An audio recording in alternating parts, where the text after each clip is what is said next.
Vale. Bueno, voy a explicar, yo voy a exponer después, digamos, redacté un breve texto que me va a guiar eh, para no divagar demasiado. Pero bueno, eh, como decía Max, ¿no? Muy al pasar, pero creo que hay que aclararlo en esta instancia, mi aproximación al fenómeno del patrimonio tiene que ver como una deriva de mi trabajo en docencia, investigación, en teoría de la historia. ¿Bien? Por lo tanto, yo entiendo, digamos, la vía patrimonial como una forma de acceso al pasado. ¿Bien? Que por supuesto, digamos, no hay algo así como una teoría pura de la historia, sino que, digamos, está cruzada con un montón de otros fenómenos y aportes disciplinarios, naturalmente, hoy día. ¿Bien?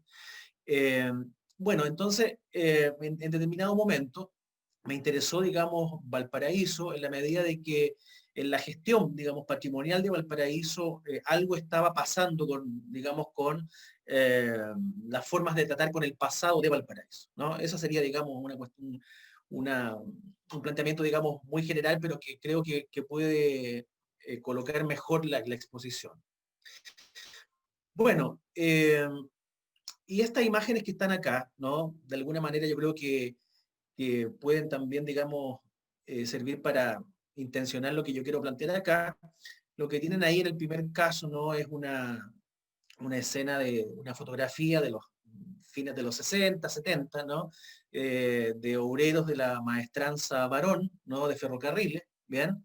Eh, en su mejor momento, digamos, la maestranza varón de ferrocarriles llegó, digamos, a albergar a 9.000 trabajadores, ¿bien? Eh, Junto, digamos, con otras, digamos, actividades como el matadero y el mismo puerto, ¿no? Bueno, y lo que tienen en el otro extremo de la pantalla, bien, es, digamos, podría decirse la maqueta virtual, ¿no? Del proyecto, ¿no? De ese mismo sitio en donde se emplazaba la maestranza Varón, ¿no? O sea, que es, digamos, el muelle Varón, bien, y es su proyección, digamos, primero como mall y después, digamos, como un centro, digamos, recreativo, bien. Bueno, eso que pudiera ser un destino natural, ¿no? Bueno, a lo que nos dedicamos, digamos, a la historiografía, nos encargamos, digamos, de hacer que nada sea un destino natural, ¿no? En términos, digamos, por así decirlo, esa es, comillas, la empresa del historiador, ¿no? O sea, demostrar, digamos, justamente el carácter artificial de parecen personas. Hay una primera, todavía, digamos, a nivel de encuadre de la exposición, hay una primera cita, ¿no? que me interesa mucho, que la he venido trabajando hace bastante tiempo, eh, de quien fuera, ¿no? En aquel momento, el 2007, presidenta del Partido Demócrata Cristiano, un partido, digamos, que fue central en la era hegemónica de la concertación de partidos por la democracia, bien, la transición, ¿no? La postdictadura, bien. Bueno, y cómo, digamos, este grupo, ¿no? Empezó, digamos, a proyectar el país y el desarrollo de cada una de las regiones. Nosotros tenemos que potenciar las regiones, decía en ese entonces, con lo que tenemos como alternativa. Hay regiones que se debe potenciar desde el punto de vista servicios. A mí me gusta hacer una mirada como optimista, mirada como adelante, hacia futuro. Una dice, pero ¿por qué una región como Valparaíso, que tiene tantas universidades, tanta gente tan brillante, no puede ser capaz de pensar que puede ser un Miami en materia de servicios en América Latina? Yo creo que sí es posible. ¿Bien? Esa sería la primera. ¿Bien? Eh, Me interesa,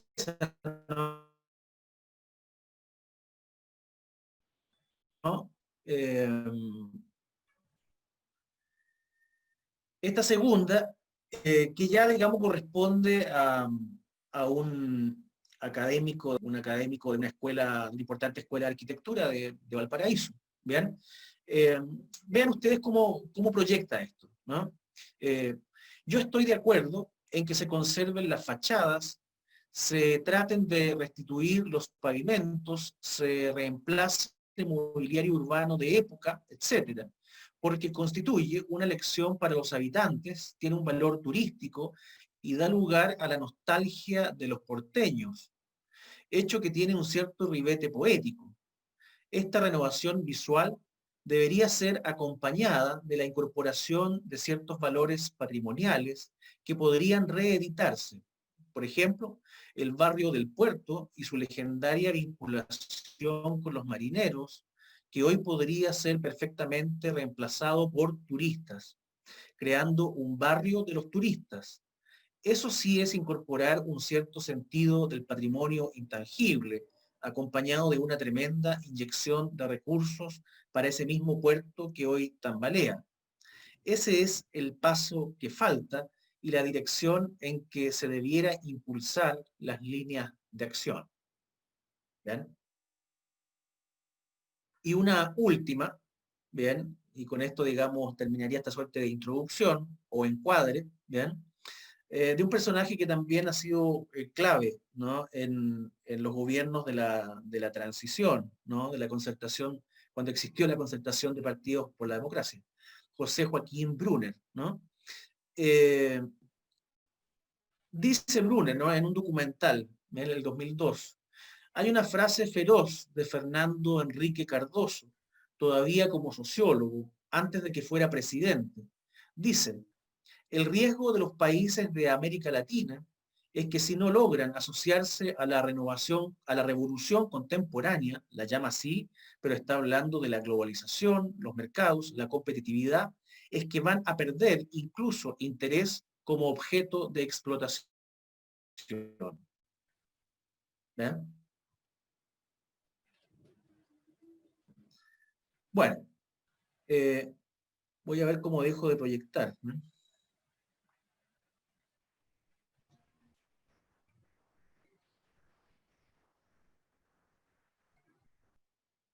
¿Dejé de proyectar o no? Sí, dejaste proyectar. Ya, Ok. sí. Vale, muchas gracias. Bueno, les decía entonces, ¿no? De que esa, digamos, esas tres citas, ¿no? Superpuestas, que por supuesto es una superposición deliberada, ¿no?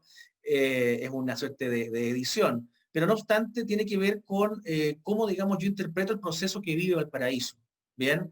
Eh, Ese proceso, digamos, claro, tiene que ver con, yo diría, una suerte, comillas, ¿no? De extinción, ¿no? De la actividad portuaria, del, digamos, de lo que, como citaba al comienzo, ¿no? La maestranza, digamos, la industria, ¿no? La industria criolla, en su versión criolla, ¿bien?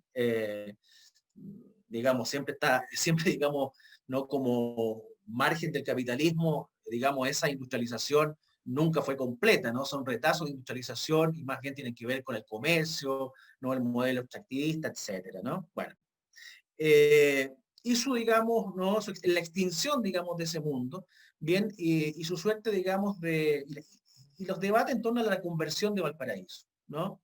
Entonces, claro, la apuesta patrimonial en su momento, ¿no? Recuerde que Valparaíso es nombrado Patrimonio de la Humanidad el 2003, ¿no?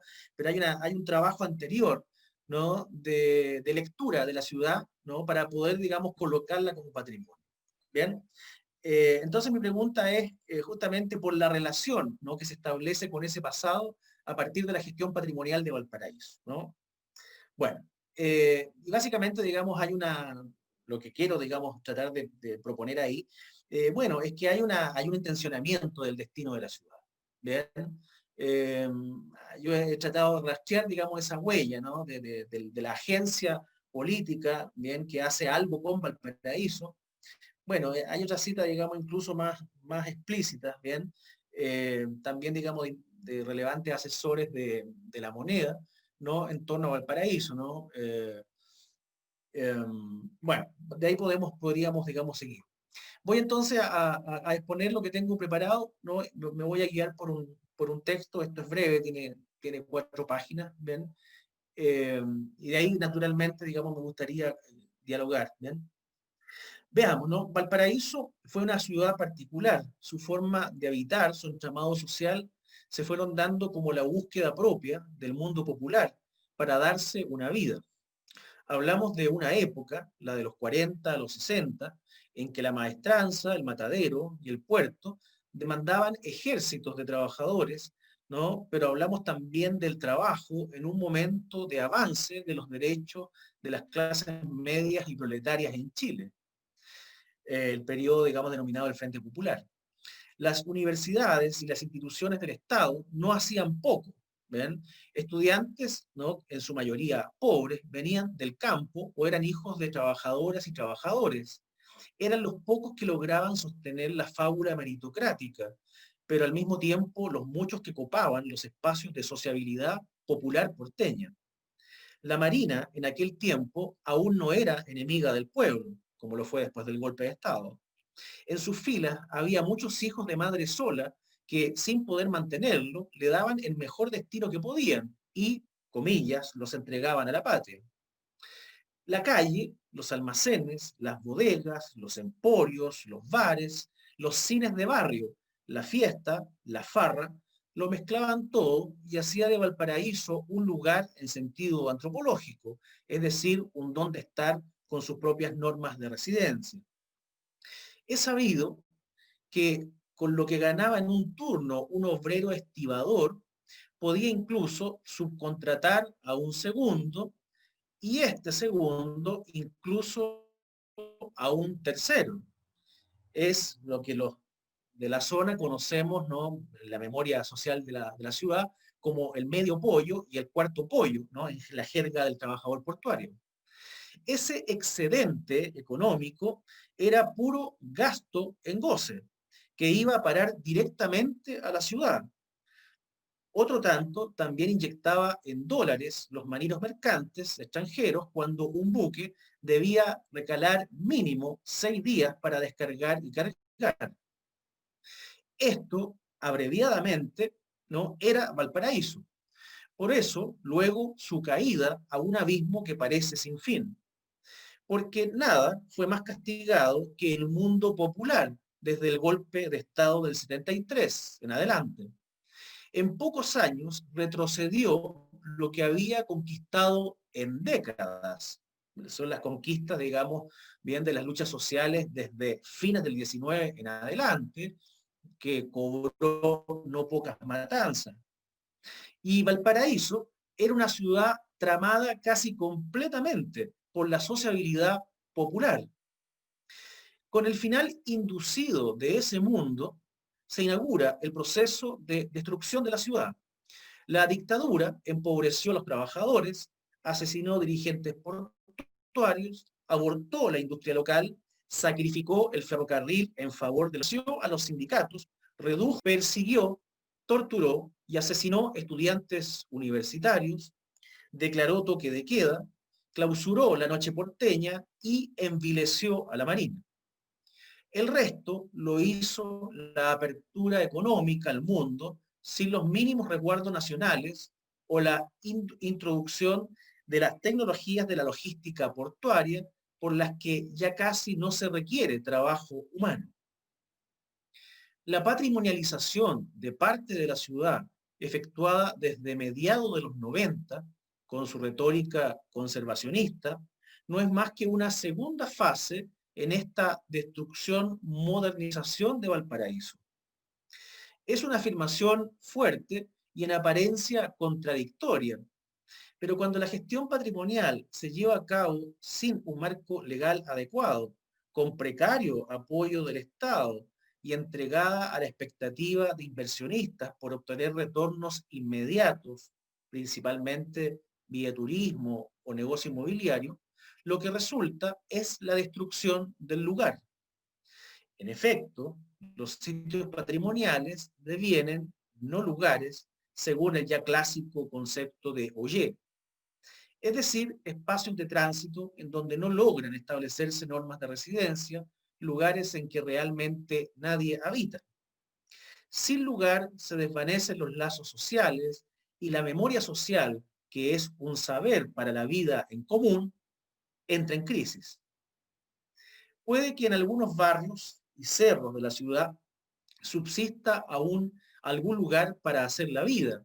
La pregunta es, ¿hasta cuándo? Si ya ni Valparaíso o sus alrededores poseen nuevas fuentes de trabajo donde ganarse la vida, que no sea el reducido y elitista espacio de lo que hoy es el campo de los servicios, educación, salud, turismo, el gobierno, la finanza, o la cesantía enmascarada en los trabajos, comillas, ¿no? Temporales, informales y domésticos, por los que a duras penas logra subsistir parte de la población porteña.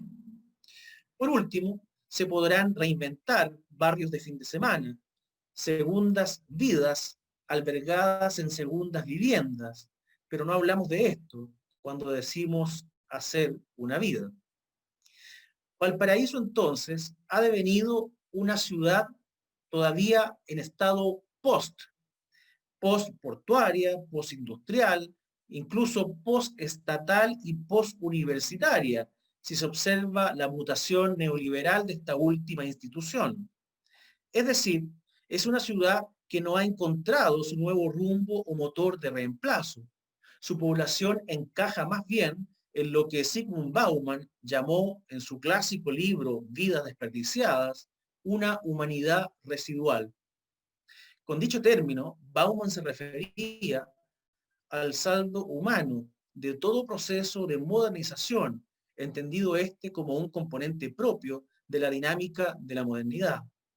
La conformación de todo nuevo orden implica la prescindencia de individuos y de vastos sectores de la población que antes eran indispensables para el funcionamiento del viejo orden.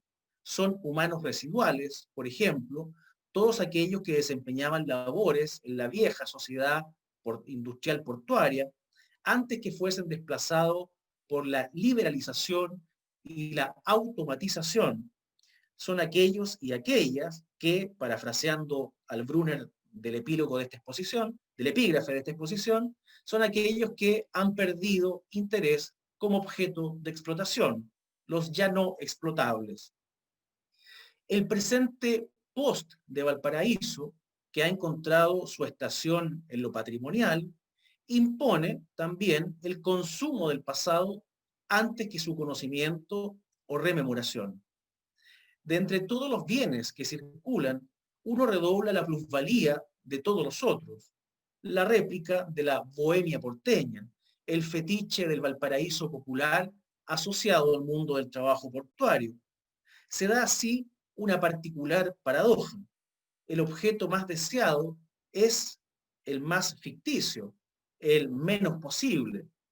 La bohemia porteña requería como, comillas, infraestructura, condición, de un sistema de trabajo portuario, de la abundancia económica asociada a este, conseguida por las luchas sindicales, de una cultura que entendía el tiempo libre como el copamiento de los espacios públicos, del discurso sindical y de una permanencia de los sujetos en ciertos espacios, en el lugar. Hoy el pasado de Valparaíso, en cambio, es producido, ofertado, demandado. Observamos hoy una fractura histórica profunda que tiene que ver directamente con la modernización neoliberal inducida por medidas de shock asociadas al golpe de Estado. Un mundo acelerado. No hay generación de recambio que se interese por esas experiencias comunicables, al menos que se interese por ellas, ¿no? Como lo que son, herramientas para la vida, experiencias que son un reservorio para las luchas que hay que dar en la vida. Pues porque por otra parte, jóvenes emprendedores de la memoria hay muchos, lo que no implica que la memoria permanezca activa. En resumen, no existirían condiciones para la memoria.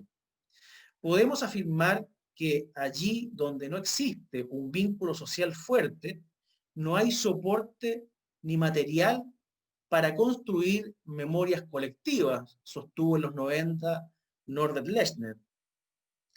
Pero además, como lo observara también Richard Sennett en su La corrosión del carácter, el tiempo de la vida, ¿no?, de las actuales generaciones sometidas a un régimen de trabajo volátil y precario en el nuevo capitalismo es más bien discontinuo.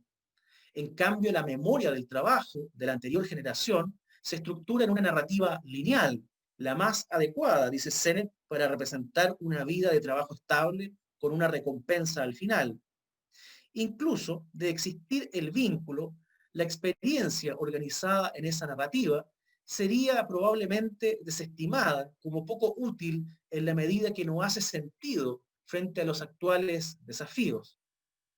Hace un tiempo se viene repitiendo un cliché que nos hace confirmar lo que aquí he llamado interrupción de la tradición. Tanto el 2011, ante el llamado movimiento estudiantil, como el pasado 2019, a propósito del estallido de octubre, la explicación estándar fue la misma. Los jóvenes han salido a las calles a defender sus derechos porque no conocieron la represión de los tiempos de la dictadura. Es decir, que el miedo les era ajeno. Vez del miedo o junto con él, lo que se ha perdido es la conexión con el pasado en su sentido más inmediato. En contrapartida, pareciera descubrirse una tendencia en nuestra cultura contemporánea. Mientras más el pasado se entroniza como materia de consumo, películas, libros, patrimonio, menos relevancia adquiere para efecto de nuestras vidas. La memoria, así, se nos revela no solo como un saber cada vez menos posible, sino hoy como un saber marginal y permanentemente asediado. Eso, muchas gracias.